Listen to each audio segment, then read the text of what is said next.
by assigning the probability of 1/9 to each odd number and 2/9 to each even number। हम ये जो है वो पहले भी डिस्कस कर चुके हैं। 1/9 आई थी ऑड नंबर्स की और 2/9 आई थी इवन नंबर्स की। तो A यूनियन B जब आप लिस्ट करेंगे तो आप 2 के लिए क्या लिखा आपने 2/9, 3 के लिए आपने लिखा 1/9 और फिर 4 के लिए लिखा आपने 2/9 और 6 के लिए लिखा 2/9। ठीक है, 2/9 for the even numbers, 1/9 for the odd numbers और फिर हम इनको ऐड कर लेंगे। Similarly for probability intersection B which is equal to 6 and it will be occur as 2/9 because 6 is an even number। अब आपके पास ये जो रूल है रूल 2.3 ये मुसलसल यूज तो हो रहा होता है लेकिन हमें पता नहीं होता। If an experiment can result in any one of N different equally likely outcomes, यानी कि कितने डिफरेंट इक्वली लाइकली आउटकम्स हैं जिसमें एक एक्सपेरिमेंट अकर हो सकता है, वो कितने हैं कैपिटल एन में अकर हो रहा है और exactly n of the outcomes correspond to event A, यानी कि ए की सैंपल स्पेस में कितने आपके पास आउटकम्स हैं एन है और जो टोटल जो पूरा एक्सपेरिमेंट है उसमें कितने हैं कैपिटल एन है।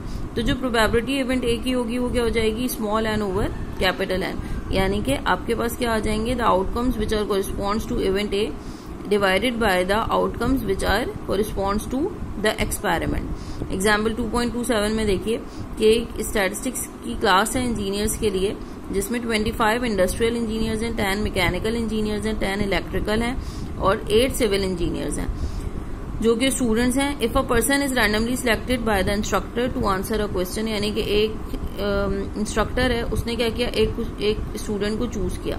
अब आप ये प्रोबेबिलिटी मालूम कीजिए कि जिस स्टूडेंट को उसने चूज किया है वो क्या होगा इंडस्ट्रियल इंजीनियरिंग मेजर का होगा, यानी कि जिसका मेजर सब्जेक्ट होगा वो इंडस्ट्रियल इंजीनियरिंग होगा।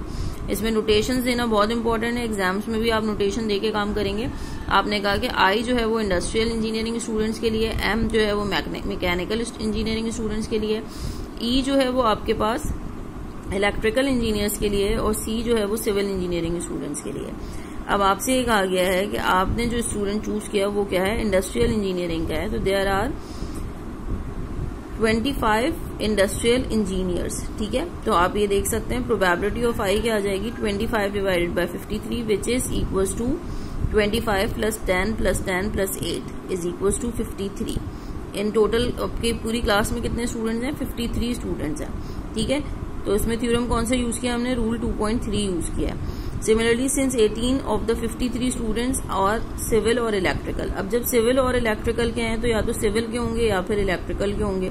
ठीक है, तो सी यूनियन ई का थ्योरम हम यूज करेंगे। प्रोबेबिलिटी सी यूनियन ई मालूम हमें करनी है, यानी कि सिविल इंजीनियरिंग का होगा या वो इलेक्ट्रिकल इंजीनियरिंग का होगा। और इवेंट के लिए हम और के लिए क्या यूज करते हैं यूनियन यूज करते हैं, ये मैंने आपको लास्ट क्लास में भी बताया था। तो अब आप देख लीजिए सिविल वाले कितने हैं यहाँ पर 8 हैं और इलेक्ट्रिकल वाले कितने हैं 10 है, तो ये कितना हो जाएगा 18/53। ठीक है, ये हो जाएगा। इसके बाद जो लास्ट क्वेश्चन है आज के टॉपिक का, इसमें आप देखिए इसमें लिखा हुआ है कि एक पोकर हैंड है जिसमें 5 कार्ड्स हैं। अब आप ये मालूम करें कि उन 5 कार्ड्स में से क्या प्रोबेबिलिटी है कि उन 5 कार्ड्स में से 2 एसेस हों और 3 जो हैं वो क्या हों जैक्स हों। ठीक है, तो ये हमने सैम्पल स्पेस पहले भी डिस्कस की थी।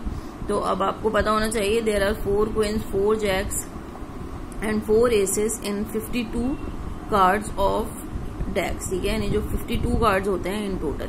The number of ways of being dealt 2 aces from 4 cards, यानी कि जब आप 4 में से 2 कार्ड्स चूज कर रहे हैं तो कॉम्बिनेशन का थ्योरम लगेगा और हम यहाँ लगाएंगे 4C2, क्योंकि आप क्या कर रहे हैं 4 में से 2 कार्ड्स ले रहे हैं। ठीक है, अरेंज नहीं करना बल्कि हमें इसको ड्रॉ करना है, इनको लेना है, तो कॉम्बिनेशन का थ्योरम लगेगा 4C2।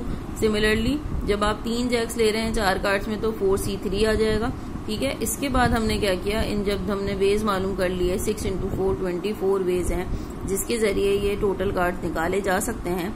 तो अब हम ये कह रहे हैं कि हम इसको डिवाइड करवाएंगे बाय यूजिंग थ्योरम 2.3। हम सैंपल स्पेस हम जो है वो क्या मालूम करना चाह रहे हैं टोटल प्रोबेबिलिटी पॉइंट्स मालूम करना चाह रहे हैं, यानी कि टोटल एक्सपेरिमेंट कितने था कि 52 कार्ड्स में से कितने कार्ड सिलेक्ट कर रहे थे हम 5 कार्ड सिलेक्ट कर रहे थे। तो 52C5 जब आप मालूम कर लेंगे तो जो आंसर होगा उसको हम डिवाइड करवाएंगे 24 वेज से, which are 24 ways of choosing 2 aces and the 3 jacks. ठीक है, the number of ways and which what is this 2,59,000 25,98,960 ये क्या है, ये वो सारे वेज हैं जिसमें आप 52 कार्ड्स में से 5 कार्ड्स चूज कर रहे हैं, ठीक है। तो ये नंबर ऑफ कॉम्बिनेशंस किसके लिए हैं, for choosing 5 cards out of 52 cards. जब हम इनको डिवाइड करने के लिए थ्योरम लगाएंगे n/n, इसका मतलब ये है कि जो सैंपल स्पेस है इवेंट की उसको डिवाइड करवा रहे हैं आप किससे, टोटल सैंपल स्पेस से। तो ये आपको क्लियर हो जाएगा कि 24 जो नंबर ऑफ वेज मालूम करे थे आपने for 5 cards choosing from 2 aces and the 3 jacks and for the whole sample space 52C5, ठीक है। तो इसको हम डिवाइड करवा देंगे।